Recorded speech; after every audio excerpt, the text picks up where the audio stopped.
বন্ধুর সাথে শত্রুতার জেরে বন্ধুর গার্লফ্রেন্ডের সাথে নষ্টামি করার চেষ্টা করে 3 নরপশু, আর এদেরকে খুন করেই 25 বছরের জন্য জেলে চলে যায় কৃষ্ণা। তবে এই খুনগুলো ঘিরে রয়েছে হাজারো রহস্য, যেই টুইস্টগুলো খুলবে গল্পের সাথে সাথে। তাহলে চলুন আর দেরি না করে মূল গল্প শুরু করা যাক। গল্পের নাম অরমে কাহাদাম থা। গল্পের শুরুটা হয় মুম্বাই 2001 সালে, যেখানে ভাসুদা নামের একজন মেয়ে বলে, এই কৃষ্ণা, ভালোবাসায় ঘুম কেন হারিয়ে যায়? কৃষ্ণা বলে, কারণ মানুষ পাগল হয়ে যায়। এখন আমাকেই দেখো না, তোমাকে ভালোবাসার পর আর কিছু ভাবতেই পারি না। সব সময় শুধু তুমি আর তুমি, আমার মাথায় তো এছাড়া আর কিছুই ঘোরে না। এসব শুনে ভাসুদা বলে, আচ্ছা আমাদেরকে কেউ আলাদা করবে না তো? কৃষ্ণা তখন বলতে থাকে, আমি চেক করে দেখেছি, আমাদেরকে আলাদা করার মতো কারো জন্মই হয়নি, তাই তুমি একদম চিন্তা করো না। আর শোনো, যদি কেউ কখনো চেষ্টাও করে আমাদের আলাদা করার, তাহলে আমি পুরো দুনিয়া পুড়িয়ে দিব। তো বোঝাই যায় কৃষ্ণা ভাসুদাকে কতটা বেশি ভালোবাসে। দৃশ্য আসে বর্তমানে, আর মাঝখানে কেটে যায় অনেকগুলো বছর। দেখা যায় কৃষ্ণা বর্তমানে জেলে আছে। সে নাকি 2টা খুন করেছে, যার কারণে তার 25 বছরের জেল হয়। কিন্তু কৃষ্ণার ভালো আচরণের জন্য তাকে 1.5 বছর কারাদণ্ড মাফ করে দেওয়া হয়। তো তখন কৃষ্ণাকে রাঘুবংশী নামের একজন উকিল বলে, তুমি একটা আবেদন করেছিলে যে তুমি এখনই বের হতে চাও না, কিন্তু আমি যতটুক জানি মানুষ তো জেল থেকে বাইরে যাওয়ার জন্যই আবেদন করে, তারা এখান থেকে মুক্তি পেতে চায়। আর তুমি কিনা এখানেই থাকার জন্য আবেদন করেছো, এর কারণটা কি? কৃষ্ণা তখন বলে, আমি এখনো বাইরে যাওয়ার জন্য তৈরি না, আমার কিছু সময় লাগবে। তখন রাঘুবংশী বলে, এটা কোনো হোটেল না যে তোমার ইচ্ছা মতো সব হবে, এখানে সরকারের কথা মতোই সব হয়, তাই তোমার এই আবেদন বাতিল করা হয়েছে। আর তুমি খুন কেন করেছিলে? কৃষ্ণা বলে, কারণটা তো ফাইলেই লেখা আছে। রাঘুবংশী বলে, মাত্র এইটুকু কারণে এর জন্য তুমি খুন করে দিলে? তো মেয়েটা কি তারপর আর দেখা করেছে, চিঠি পাঠিয়েছে, কিছু কি করেছে বলো তো? তাহলে তার জন্য এই সব করে কি লাভ হলো? তো এখানে বোঝা যাচ্ছে কৃষ্ণ হয়তো ভাসুদার জন্যই খুন করেছিল কাউকে, কিন্তু কেন করেছিল সেটা তো আমরা পরবর্তীতেই জানতে পারবো। যাই হোক, তো রাঘুবংশীর প্রশ্নে কৃষ্ণা হেসে দেয় আর বলতে থাকে, স্যার, জীবনের সব কাজ কিন্তু লাভ খুঁজে করা হয় না। তখন রাঘুবংশী বলে, এখান থেকে ছাড়া পেয়ে কোথায় যাবে শুনি? কৃষ্ণা জানায়, সেটা তো আমিও ভাবছি স্যার। তো এখান থেকে আসার পর কৃষ্ণা জেলের মধ্যে দেখে একজন কয়েদিকে আর একটা শয়তান কয়েদি টর্চার করছে।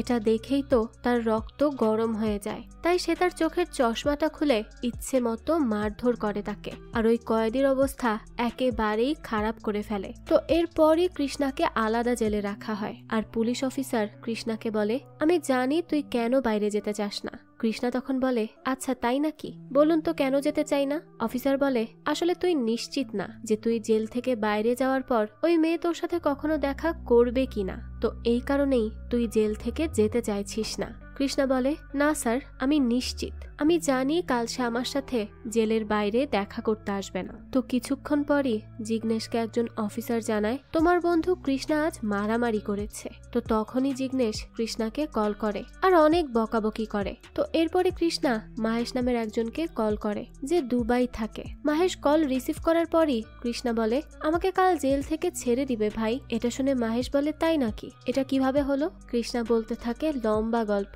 দেখা করে বলছি, তবে ভাই আমার একটা হেল্প লাগবে তোমার। মাহেশ জিজ্ঞেস করে, কি হেল্প? কৃষ্ণা বলে, আমি এই শহরে থাকতে চাই না, কাল আমি জেল থেকে বেরিয়ে সোজা আপনার কাছে দুবাই আসতে চাই। এটা শুনে মাহেশ বলে, তোর মনে আছে আমাদের প্রথম যেদিন দেখা হয় সেদিন তুই আমাকে কি বলেছিলি? আজ তোরও সেরকম অবস্থা মনে হচ্ছে। আচ্ছা ঠিক আছে, আমি ব্যবস্থা করে দিচ্ছি, চলে আয়। এদিকে ভাসুদা জিগ্নেশকে কল করে আর বলতে থাকে, কেমন আছো জিগ্নেশ দা? ভাসুদার আসলে অনেক আগেই অন্য কারো সাথে বিয়ে হয়ে গেছে, তাও সে তার প্রথম ভালোবাসাকে আজও ভুলতে পারেনি। সে আজও কৃষ্ণাকেই মনের মধ্যে রেখে দিয়েছে। তো জিগ্নেশ বলে, আমি ঠিক আছি। ভাসুদা তখন কৃষ্ণার ব্যাপারে জিজ্ঞেস করে তাকে আর বলতে থাকে, সে কি কাল বের হচ্ছে? জিগ্নেশ জানায়, হ্যাঁ, সে কাল আসবে, আমার কথা হয়েছে তার সাথে। তখন ভাসুদা জিজ্ঞেস করে, সে কেমন আছে, দেখেছেন কি? জিগ্নেশ জানায়, সে পাগল হয়ে গেছে, বলছে সে জেল থেকে বাইরে আসতেই চায় না। এ কথা শুনেই তো ভাসুদার চোখে পানি চলে আসে আর সে বলতে থাকে, সে যদি কাল বের হয় তাহলে আমাকে একটা মেসেজ করে দিও। জিগ্নেশ বলে ঠিক আছে দিব, আর তুমি যে আমার সাথে যোগাযোগ করো এটা যেন আবার তাকে বলতে যেও না। তো বাসুদা আর কৃষ্ণার মধ্যে এমন কি হয়েছে যে আজ তারা একজন আরেকজনের থেকে এতটা দূরে? তো এই সবই আমরা গল্পের সাথে ধীরে ধীরে জানতে পারবো। তো এই সময় একটা ফ্ল্যাশব্যাক দেখানো হয়। বাসু যখন অল্প বয়সী ছিল তখন সে জেলে এসেছিল কৃষ্ণার সাথে দেখা করতে, কিন্তু তাকে কৃষ্ণা বলেছিল তুমি আমাকে কথা দাও আজকের পর থেকে তুমি আর আমার সাথে এখানে কখনো দেখা করতে আসবে না। বাসু বলেছিল আমি পারবো না এটা করতে, আমি তোমাকে না দেখে থাকতেই পারবো না, তাই দয়া করে আমাকে এই কথাটা বলো না। কৃষ্ণা বলে তুমি কি চাও আমি দুর্বল হয়ে যাই? যদি এটা না চাও তাহলে প্লিজ আর এসো না। তো হয়তো সেই কারণেই কৃষ্ণা অফিসারকে বলেছিল বাসু তার সাথে দেখা করতে আসবে না। দৃশ্য পরিবর্তন হয় আর আমরা 2001-2002 সালের ওই সময়টা দেখি, যেখানে কৃষ্ণা আর বাসুকে দেখা যায়। তারা তখন কলেজ পড়ুয়া ছিল। বাসুকে আসতে দেখে কৃষ্ণা তাকে ফলো করা শুরু করে। বাসু ও কৃষ্ণাকে এইভাবে অনেক পছন্দ করত। তারা দুজন একসাথে অনেক সময়ও কাটায়। ধীরে ধীরে একে অপরকে খুব বেশি ভালোবেসে ফেলে। তারা এতটাই ভালোবাসে একে অপরকে যে অন্য কারো কথা চিন্তাই করতে পারত না। তো এখানে আমরা জানতে পারি কৃষ্ণার মা বাবা কেউ নেই, সে একাই জব করে আর এই মুম্বাইতে থাকে নিজের মতো। তো একদিন বাসুকে কৃষ্ণা বলে যদি সবকিছু ঠিক থাকে তাহলে আমি আমার প্রজেক্টের কাজে জার্মানি যাব 2 বছরের জন্য, তারপর ফিরে এসে সবাইকে আমাদের ব্যাপারে বলবো, দেখবে তখন আর কোনো ঝামেলা থাকবে না। এসব শুনে বাসু বলে বাড়ির লোক এত সহজে মানবে না কৃষ্ণা। এটা শুনে কৃষ্ণা বলতে থাকে এত চিন্তা করছো কেন, আমি মানাবো, আমি বুঝাবো। বাসু তখন জিজ্ঞেস করে আচ্ছা তাই নাকি, তো কি বলবে তাদের? কৃষ্ণা বলে আমি বলবো আমার মতো ছেলে তারা আর কোথাও পাবে না, আমার তো শুধু সময়ের অপেক্ষা। একদিন এত বড় হব যে তোমার বাবার চোখ নষ্ট হয়ে যাবে দেখতে গিয়ে। তো এখন তুমি কি ভাবছো? বাসু তখন বলে কৃষ্ণা আমি না জীবনে সব সময় একটা স্বপ্নই দেখেছি, আমি জীবনে কিছু করতে চাই, নিজের নাম বানাতে চাই, যাতে করে আমি দীপুকে পাইলট আর মীরাকে ডাক্তার বানাতে পারি। তো এরা ছিল বাসুদার ভাই বোন। তো সে এই কথা বলে কারণ তার বাবা একা একা এইসব করতে পারবেন না, তার উপর অনেক বেশি প্রেসার পড়ে যায়। সে বলতে থাকে বাবা মুখে কিচ্ছু বলেন না, কিন্তু আমি জানি ওনার চোখে সেই আশাটা আমি দেখেছি। কৃষ্ণা বলে আরে এত চিন্তা করো না তো, তুমি খুব সহজেই তোমার স্বপ্ন পূরণ করতে পারবে। তুমি তো আর শুধু বিয়ে করার জন্যই জন্ম নাওনি, মানে আমাকে বিয়ে করার জন্যই এই পৃথিবীতে এসেছো, তবে তার জন্য তোমাকে তোমার স্বপ্ন ছাড়তে হবে না। তুমি তোমার ইচ্ছা মতো সব কিছু করো, আমি সব সময় তোমার পাশে থাকবো। এসব শুনে বাসু বলে তোমার জীবনে কি চাই কৃষ্ণা? কৃষ্ণা বলে চাই বলতে তো একজনকেই, আর সেটা তুমি। তুমি হলেই আমার সবকিছু পাওয়া হয়ে যাবে জানো। তো এরপর বাসু কৃষ্ণাকে সেই প্রশ্নগুলো করে যেগুলো আমরা গল্পের শুরুতে দেখেছি। বর্তমানে বাসু এই সবকিছু ভেবে খুব মন খারাপ করে বসে থাকে। তার আজ বারবার তাদের আগেকার দিনগুলোর কথাই মনে পড়ছিল। তো এরপর দেখা যায় পরদিনই জেল থেকে বিদায় নেয় কৃষ্ণা। জেলের সবাই দেখা যায় কৃষ্ণাকে খুব ভালোবাসে, কারণ এত বছর যাবৎ তাদেরকে সে খারাপ কয়েদিদের থেকে আগলে রেখেছে। তাই কৃষ্ণা চলে যাবে জেনে তারা অনেক কান্নাকাটি করে। এরপর কৃষ্ণা তাদের থেকে শেষ বিদায় নেয় আর এতগুলো বছর পর জেলের বাইরে পা রাখে। তো বাইরে আসতেই দেখা যায় তার বন্ধু জিগ্নেশ এসে পড়ে আর তাকে জড়িয়ে ধরে অনেক ইমোশনাল হয়ে যায়। কৃষ্ণা তখন বলে আচ্ছা আমি এসেছি তোর হাসি দেখবো বলে, আর তুই এখানে এসেই কান্না শুরু করে দিলি? জিগ্নেশ অর্থাৎ জিগ্না বলে আচ্ছা আয় আগে আমরা কোথাও একটু বসে আগে আড্ডা দিই। ঠিক সেই আগের মতো তখনই কৃষ্ণা আশেপাশে তাকায়, তার চোখ অজান্তেই এখানে বাসুকে খুঁজছিল। জিগ্না বলে কৃষ্ণা আমি সত্যি বুঝতে পারি না তুই কখন বাসুকে চাস আর কখন চাস না। কৃষ্ণা বলে আমিও বুঝি না। জিগ্না তখন বলে আচ্ছা আয় একটা ছবি তুলি। তারপর জিগ্না একটা ছবি তোলে আর সেটা পাঠিয়ে দেয় বাসুকে। বাসু এইভাবে কৃষ্ণাকে দেখে নিজের ইমোশন কন্ট্রোল করতে পারছিল না, কারণ এত বছর পর সে কৃষ্ণাকে দেখছিল। অন্যদিকে জেল থেকে ছাড়া পেয়ে একটা রেস্টুরেন্টে আসে কৃষ্ণা। এখান থেকে আমরা একটা ফ্ল্যাশব্যাক দেখি। এইখানে কৃষ্ণা জামশেদ নামের একজনের হয়ে কাজ করত। জামশেদ কৃষ্ণার কাজে খুব খুশি হয়। তো রাতে যখন কৃষ্ণা কাজ করে বাড়ি ফেরার জন্য বের হয় তখন সে তার গাড়ির চাবি ভুলে যায়। তাই সে আবারও স্টোরে আসে। তবে এসেই দেখে জামশেদকে কয়জন গুন্ডা ধরে আছে। কৃষ্ণা তখন তাদেরকে খুব স্মার্টলি বলে, দেখো তোমরা ভুল সময়ে এসে পড়েছো, কারণ আমি চলে এসেছি। তবে তোমাদেরকে আমি একটা সুযোগ দিচ্ছি, এখান থেকে চুপচাপ চলে যাও, তাহলে আমরাও সব ভুলে যাব, ভাববো কিছুই হয়নি। কিন্তু যদি না যাও তাহলে কিন্তু আমি তোমাদের মধ্যে একজনকে হলেও ধরবো, আর একজনকে ধরলে বাকিরাও এমনিতেই ধরা পড়বে। তাই কি করবে সেটা বলো। কৃষ্ণার এরকম কথা শোনার পর ছেলেগুলো জামশেদকে ছেড়ে দিয়ে চলে যায়। কৃষ্ণা জামশেদকে পানি দিয়ে রিল্যাক্স হতে বলে আর চিন্তা করতে বারণ করে। তারপর কৃষ্ণা বাড়ি এসে তার বন্ধু পাকিয়াকে বলে, পাকিয়া শোন, আমার কথা আছে তোর সাথে। পাকিয়া বলে, গেমে আছি তো, পরে আসছি, এখনই বলতে হবে? কৃষ্ণা বলে, না প্লিজ 2 সেকেন্ড লাগবে, আর্জেন্ট, আয় না। তো তারপরই পাকিয়া বাধ্য হয়ে খেলাটা রেখে বাইরে আসে কথা বলতে। সে বলে, কি হয়েছে, এত সিরিয়াস হয়ে আছিস যে? কৃষ্ণা পাকিয়াকে তখন একটা থাপ্পড় দেয় আর বলতে থাকে, তুই কি চোর হয়ে তোর জীবনটা কাটাতে চাস? পাকিয়া বলে, কি আজে বাজে কথা বলছিস? কৃষ্ণা তখন বলে, আমি তোকে দেখেছি জামশেদ আঙ্কেলের দোকানে, তুই ছিলি, তোর হাতের এই ব্রেসলেট দেখে আমি তোকে চিনে গিয়েছিলাম। আজ তো এইসব আমাদের মধ্যে আছে, কিন্তু কাল যদি আবারও তোকে এগুলো করতে দেখি তাহলে কিন্তু টানতে টানতে পুলিশ স্টেশনে নিয়ে যাব, কথাটা মনে রাখিস। পাকিয়া এই কথা শুনে রেগে যায় আর কৃষ্ণাও অনেক রেগে থাকে। কৃষ্ণা পরে তাকে আরো একটা থাপ্পড় দিয়ে সেখান থেকে চলে যায়। দৃশ্য আসে বর্তমানে। তখন কৃষ্ণা জিগনাকে বলে, আঙ্কেল কোথায়? জিগনা তখন জামশেদকে ডেকে আনে আর বলে, এই যে দেখো তো কে এসেছে, তাকে চিনতে পারো কিনা?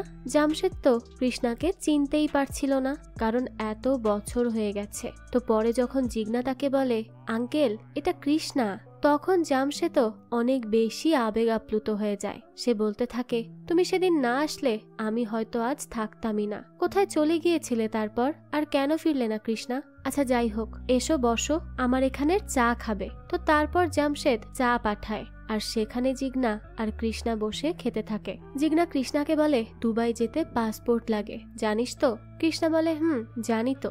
জিগনা তখন বলে, তুই একাই যাবি? আর আজ রাতে যাওয়াটা কি খুব গুরুত্বপূর্ণ?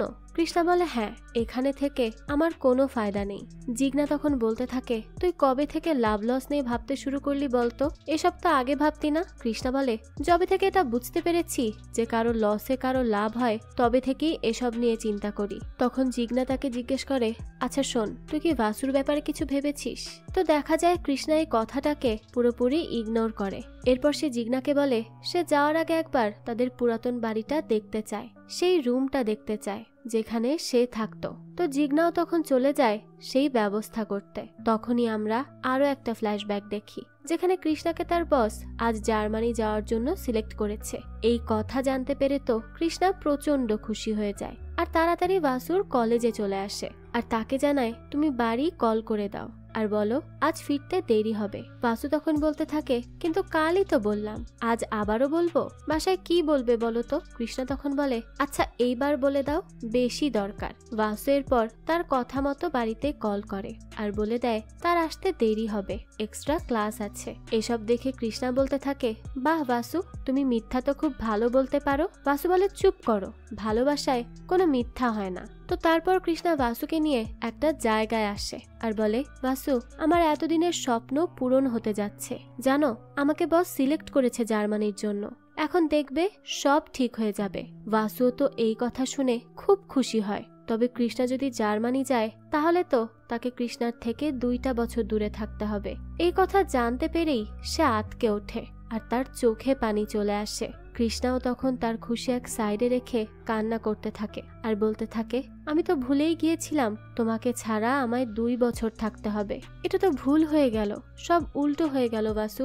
আমি এরকম সাকসেস কি করে চাইলাম যেখানে তোমার থেকে দূর হতে হবে? বাসু বলে, না কৃষ্ণা, এইভাবে ভেবো না, আমি চাই তুমি কিছু করো জীবনে, আর অনেক বড় হও। আর মাত্র তো এই 2টা বছর, দেখবে সবকিছু চোখের পলকেই কেটে যাবে। কৃষ্ণা তখন বলে, কিভাবে কাটবে? তোমাকে না দেখে 2 বছর কিভাবে কাটবে আমার? এইসব কথা বলতে বলতে খুবই ইমোশনাল হয়ে যায় দুজন। আর এখানেই একটা গান প্লে হয়, তবে এই গানটা এত সুন্দর যা আপনারা শুনলে বুঝতে পারতেন। গানের প্রতিটি শব্দের মধ্যে বাসুর ভয় কৃষ্ণাকে হারানোর আর কৃষ্ণার আফসোস ছিল বাসুর থেকে দূরে থাকার। দুজন এখানে সারাটা দিন এইসব ভেবে ভেবেই কাটিয়ে দেয়, যে আর কখনো এরকম সময় কি তাদের জীবনে আদৌ আসবে তারা তা কেউই জানে না। তো তারপরই কৃষ্ণা বাসুকে তার বাড়ির কাছে রাস্তায় নামিয়ে দেয়।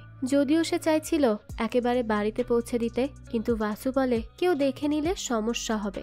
যাওয়ার আগে বাসু বলে যেভাবে যাবে সেভাবেই ফিরে এসো, বদলে যেও না কিন্তু। কৃষ্ণা তখন বলে আমি কি আবহাওয়া যে বদলে যাব? তো এরপরই বাসু চলে যায়। কৃষ্ণা সেখানেই বসেছিল, সে যায় না।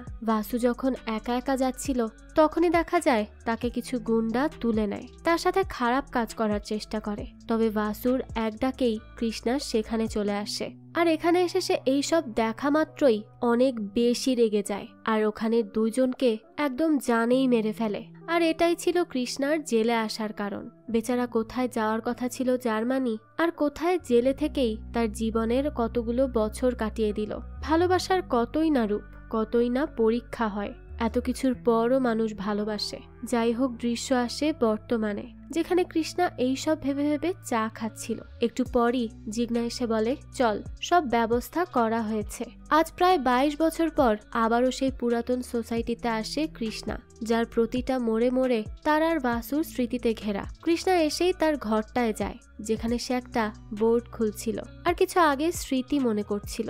সেদিন যখন সে পাকিয়াকে মারধর করে বাড়ি আসে, তখন সে প্রথমে দূর থেকে দেখা করে বাসুর সাথে।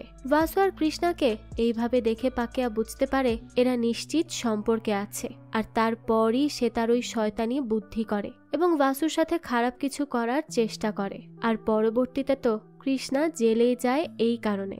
একদিন কৃষ্ণা একটা রিং এনেছিল বাসুর জন্য, যেটা প্লাস্টিকের, তার হাতের মাপ নিতে। সেদিন বাসু বলে আমার এই প্লাস্টিকের রিং হলেও চলবে কৃষ্ণা, আমার বেশি কিছুই চাই না, শুধু তোমার ভালোবাসা হলেই চলবে। তো তারপর কৃষ্ণা পরের দিন 2টা রিং একটা বক্সে করে সেই বক্সটা ওই বোর্ডের ভেতরে রেখে দিয়েছিল।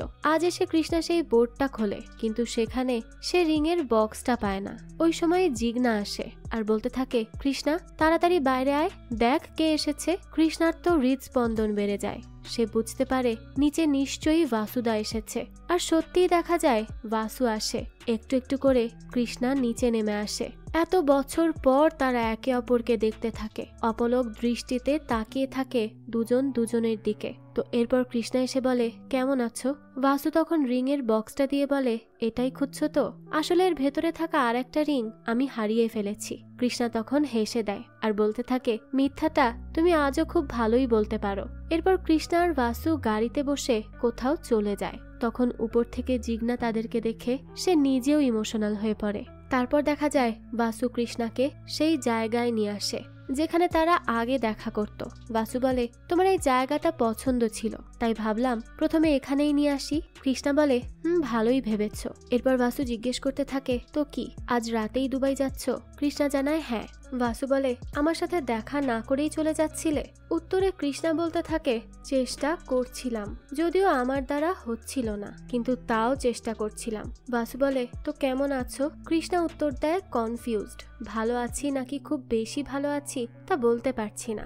বাসু বলতে থাকে তোমার এরকম কথা বানানোটা আজও গেল না। কৃষ্ণা বলে তুমি আমাকে একটা প্রশ্ন করলে তার 5টা উত্তর আজও পাবে। বাসু তখন জিজ্ঞেস করে আমাকে মনে পড়তো এই 5টা উত্তর থেকে যে কোনো একটা দিয়ে দাও। কৃষ্ণা বলে এটা তো আউট অফ সিলেবাস প্রশ্ন করে ফেলেছ। এসব শুনে বাসু বলে সেদিন রাতে যদি তুমি ঠিক সময়ে না আসতে তাহলে আজ হয়তো। এতটুক বলতেই কৃষ্ণা তাকে থামিয়ে দেয় আর বলতে থাকে ছাড়ো তো, কি পুরাতন কথা নিয়ে পড়ে আছো। বাসু তখন বলে আমার কাছে এগুলো পুরানো নয়, আজও মনে হয় এই তো কালকেরই কথা। তুমি আমাকে আমাদের বাড়ির রাস্তায় নামিয়ে দিয়েছো। কৃষ্ণা বলে শুনেছি তোমার নাকি খুব বড় বিজনেস হয়েছে। বাসু বলে কথা ঘোরানোর চেষ্টা করছো তাই না? যাই হোক হ্যাঁ করছি, তুমি যেমনটা চেয়েছিলে ঠিক তেমনটা। তো তারপর কৃষ্ণা বাসুকে মীরা আর দীপুর কথা জিজ্ঞেস করে। বাসু বলে তারাও তাদের স্বপ্ন পূরণ করেছে, সামনে তো বিয়ে। কৃষ্ণা বলে বাহ খুব ভালো, তুমি তো এটাই চেয়েছিলে। বাসু বলতে থাকে হ্যাঁ আমি তো আরো অনেক কিছুই চেয়েছিলাম। তার কি হবে?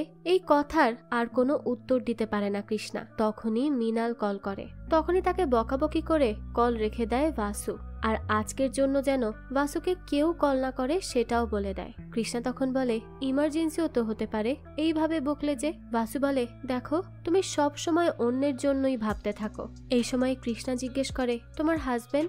বাসু জানায় অভিজিৎ। এই সময় কৃষ্ণা জিজ্ঞেস করতে থাকে অভিজিৎ তো কেমন আছে সে? বাসু বলে ভালো, আমার খুব খেয়াল রাখে সে। তো তারপর অভিজিতের কল আসে আর বাসু বলে হ্যাঁ আমি বের হচ্ছি, সে আমার সাথেই আছে। এসব শুনে কৃষ্ণা জিজ্ঞেস করে মানে তুমি কি তোমার হাজবেন্ড অভিজিৎকে আমার ব্যাপারে বা আমাদের ব্যাপারে সব বলেছ? বাসু বলে হ্যাঁ বলেছি, সে সব কিছু জানে। এসব শুনে কৃষ্ণা বলে তুমি কিভাবে এই কাজ করলে? আমাদের তো কথা হয়েছিল আমাদের সম্পর্কে কেউ জানবে না। তাহলে? বাসু বলে কৃষ্ণা তুমিই তো চেয়েছিলে আমি বিয়ে করে আমার জীবনে এগিয়ে যাই, তাহলে আমি যার সাথে জীবন কাটাবো তাকে তোমার ব্যাপারে না বললে তার সাথে তো অন্যায় করা হবে তাই না? এজন্যই আমি সবকিছু জানিয়েছি।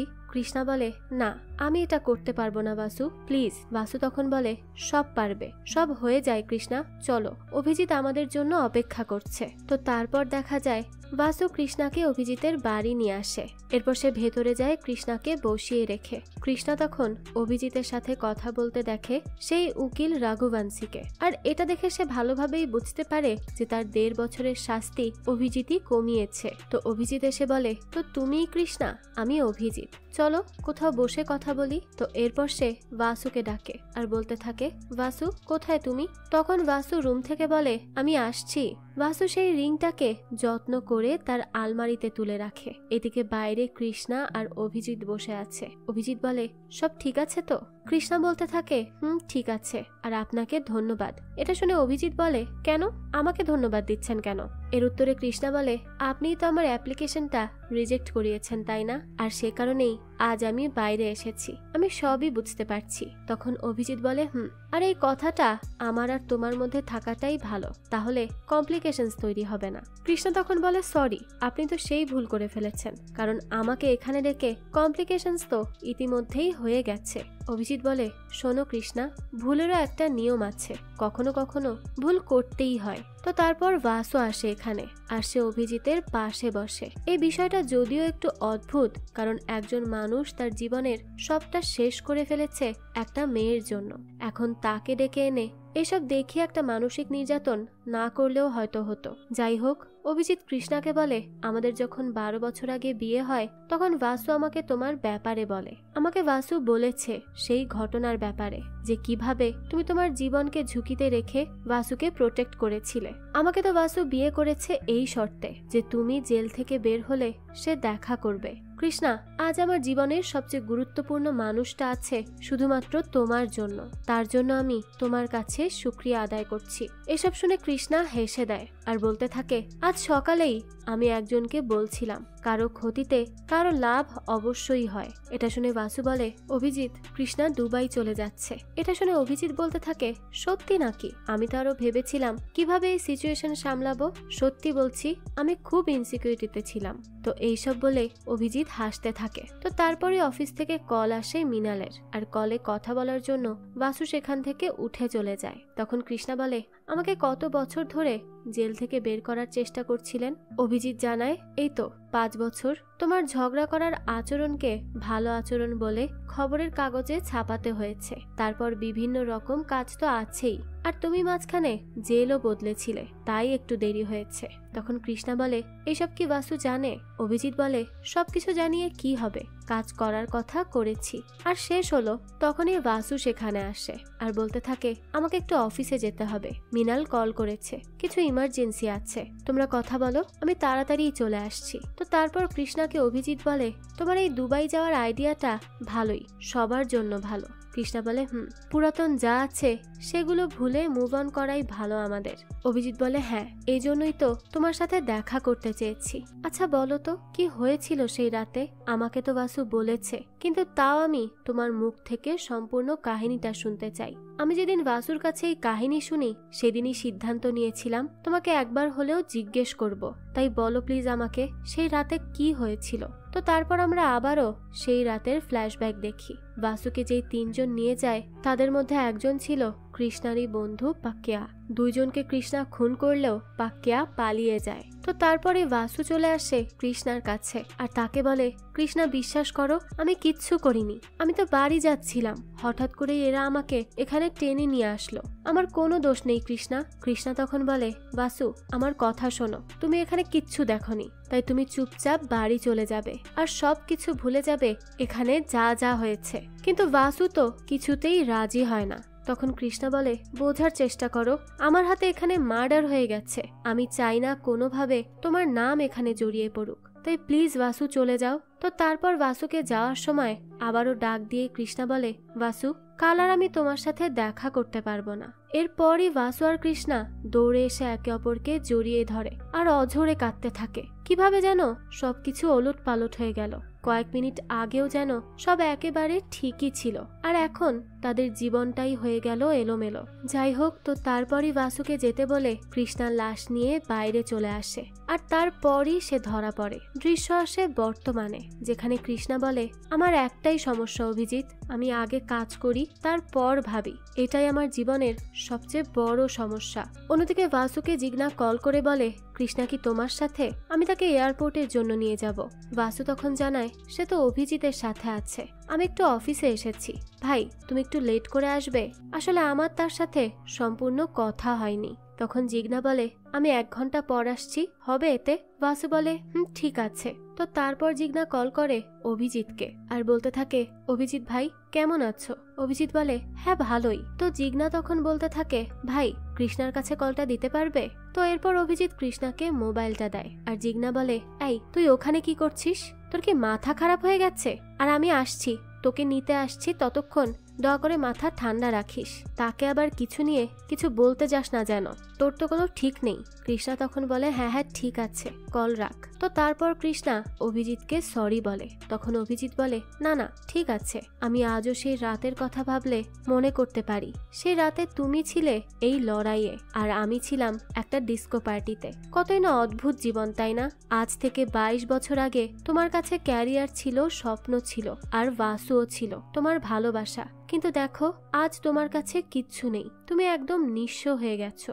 জীবন সত্যি তোমার সাথে খুব অন্যায় করেছে, জানো কৃষ্ণা, আমার খুব খারাপ লাগে এই সব ভাবলে। আর সবচেয়ে কষ্টের বিষয় তো এটা ছিল, এই কাজের জন্য আসল দোষী ছিল যে পাক্কিয়া, সেই বেঁচে গেল, তাকে শাস্তি দেওয়াই গেল না। তাই জীবন তোমার সাথে অনেক অন্যায় করেছে, আমি এই কথাটা বারবার বলবো। তখন কৃষ্ণা বলে, আমিও এটাই মানতাম। অভিজিৎ এটা শুনে বলে, মানতে মানে? কৃষ্ণা বলে, কিছু না, এমনি বলেছি।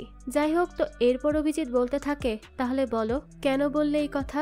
দেখো আমাদের কাছে তো সময় আছেই, তাহলে বলো না কেন বললে তুমি মানতে? কৃষ্ণা তখন বলে, যা হয়েছে তার জন্য আমি সব সময় ভাবতাম জীবন আমার সাথে খুব খারাপ করেছে। এই পুরো কাহিনীর আসল দোষী পাক্কিয়া, যে বাইরে স্বাধীনভাবে ঘুরছিল, তাই আমি সারাক্ষণ বাসুর সেফটি নিয়ে টেনশনে ছিলাম। তবে জিগনা আমাকে বাসুর খবর সব সময় দিত।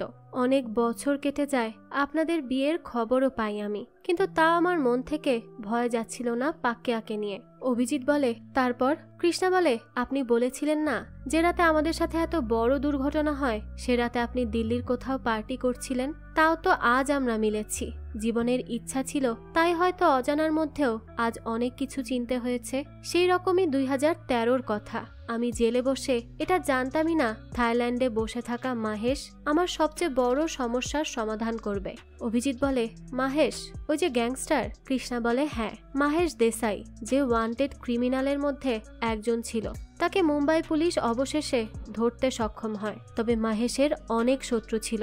সে জেলে আসার পর জেলে আরো অনেক ছোটখাটো অপরাধীদের আশা বেড়ে যায়। তারা মাহেশকে চাইছিল মেরে ফেলতে, আর এই বিষয়টা কৃষ্ণা বুঝতে পারে। তো তারপরই কৃষ্ণাকে মাহেশ জেলে ডেকে আনে আর বলে, আমি কি বাঁচতে পারবো? কৃষ্ণা বলে, আমি দেখছি, তবে চিন্তা করবেন না, কিচ্ছু হবে না আপনার। তখন মাহেশ বলে, সবাই বলছে আমাকে নাকি একমাত্র তুমিই বাঁচাতে পারবে। এটা শুনে কৃষ্ণা বলে, সবাই যখন বলছে তখন সত্যিই বলছে, আমি আছি আর সবটা খেয়াল রাখছি, আপনি এত চিন্তা করবেন না। মাহেশ তখন তাকে জিজ্ঞেস করে, কত চাও? কৃষ্ণা বলে, আপনার জীবন, তাই আপনিই সিদ্ধান্ত নিন আপনার জীবনের দাম কত হতে পারে। তো এরপর কৃষ্ণা সেদিন নতুন আসামিদের মধ্যে পাক্কিয়াকে দেখে তৈরি হয়ে থাকে কখন পাক্কিয়া আসবে মাহেশকে আক্রমণ করতে। ঠিকই একদিন পাক্কিয়া আসে জেল থেকে বেরিয়ে মাহেশকে মারতে, তবে তাকে আটকে দাঁড়িয়ে পড়ে কৃষ্ণা। একে একে সবাইকে মারে আর শেষে কৃষ্ণা পাক্কিয়াকে পাক্কিয়ারই হাতে মারতে বাধ্য করে।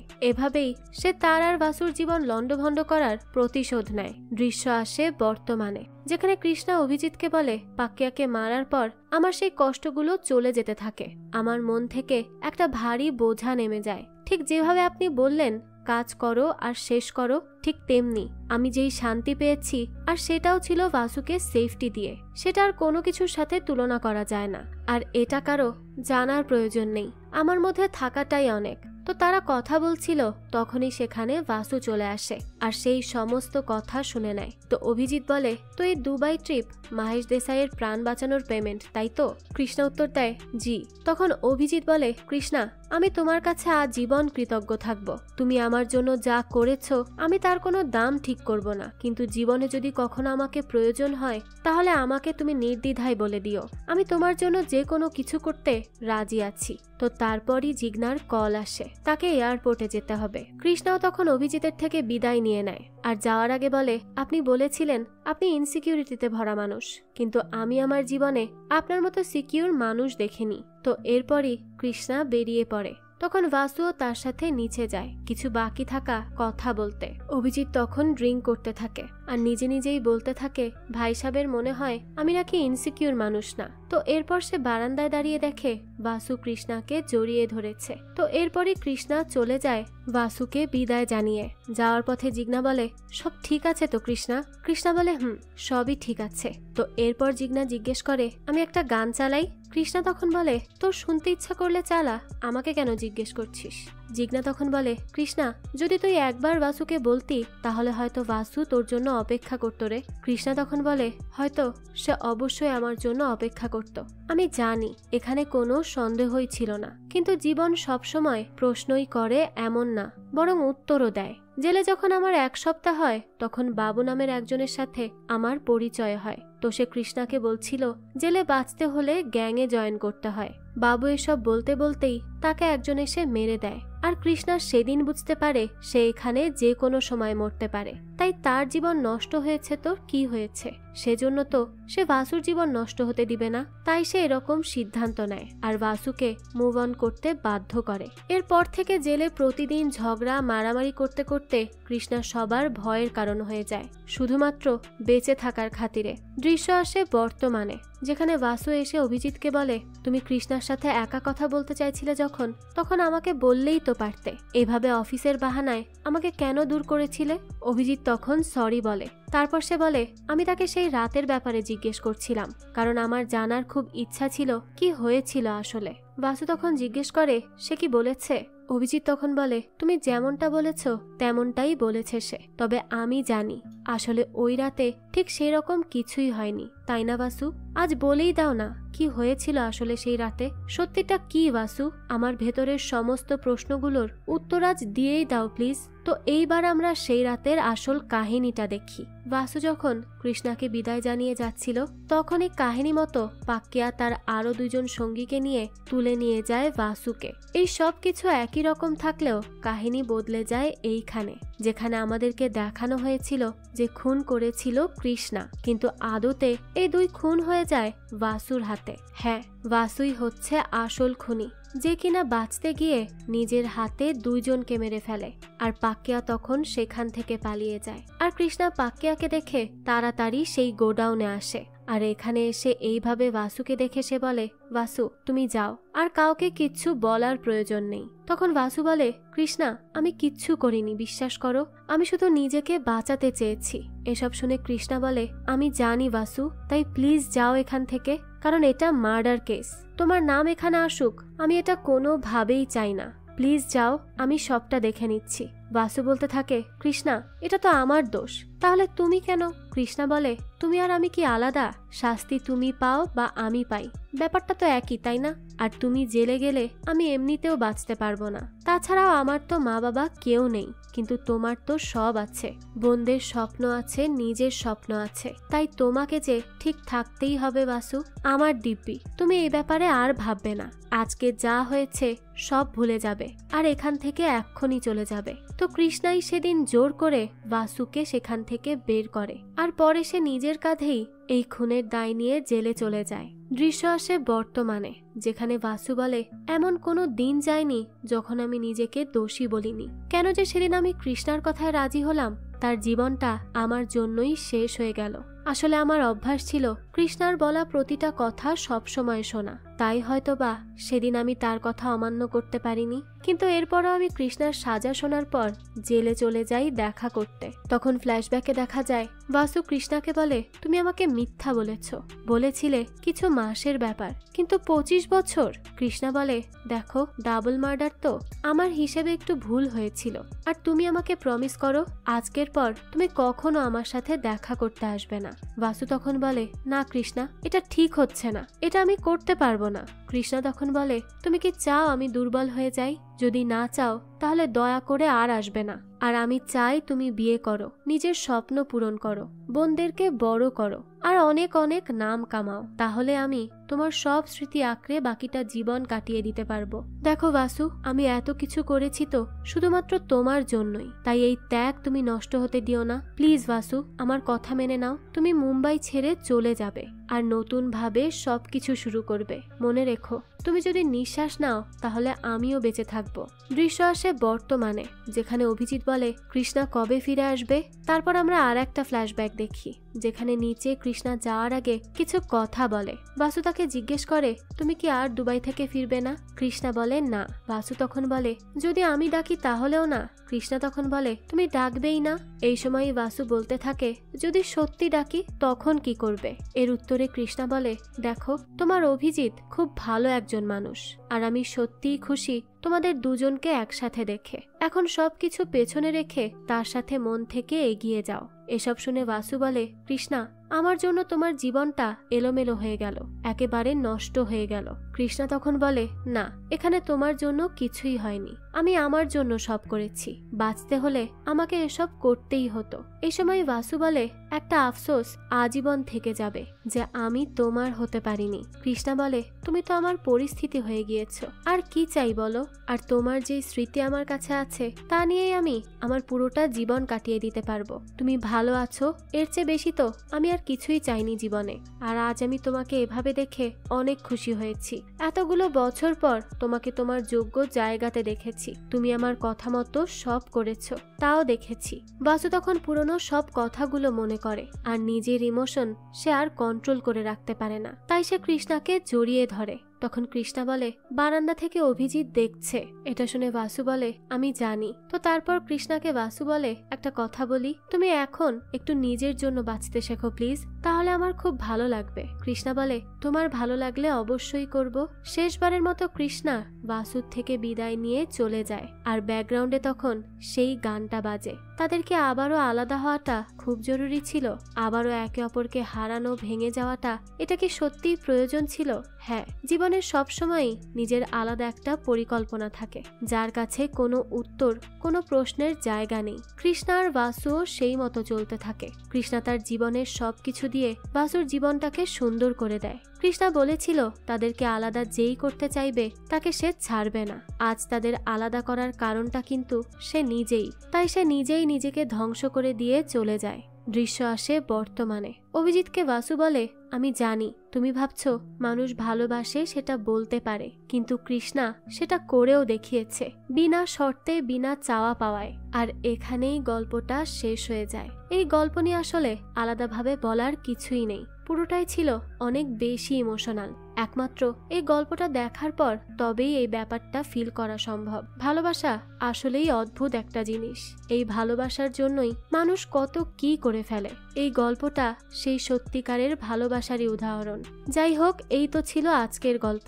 এই গল্পটা আপনাদের কাছে কেমন লেগেছে সেটা অবশ্যই আমাদেরকে কমেন্ট করে জানাবেন। যদি এতটুকু ভালো লেগে থাকে তাহলে একটা লাইক দিয়ে যাবেন। আর হ্যাঁ, আমাদের এই চ্যানেলে কিন্তু প্রতিনিয়তই নতুন নতুন ভিডিও আপলোড করা হয়। সেই সব ভিডিওর আপডেট পেতে আমাদের চ্যানেলটিকে সাবস্ক্রাইব করে বেল আইকনে অল দিয়ে রাখতে কিন্তু ভুলবেন না। আর এই পুরো মুভিটি আমাদের টেলিগ্রাম চ্যানেলে আপলোড দেওয়া আছে। মুভিটি দেখতে চাইলে কমেন্ট বক্সে দেওয়া লিঙ্ক থেকে জয়েন করে নিন আমাদের টেলিগ্রাম চ্যানেলে। আজকে তাহলে এই পর্যন্তই। আবারও হাজির হব নতুন কোনো ভিডিও নিয়ে। সেই পর্যন্ত সবাই ভালো থাকবেন আর আমাদের চ্যানেলের সাথেই থাকবেন। ধন্যবাদ।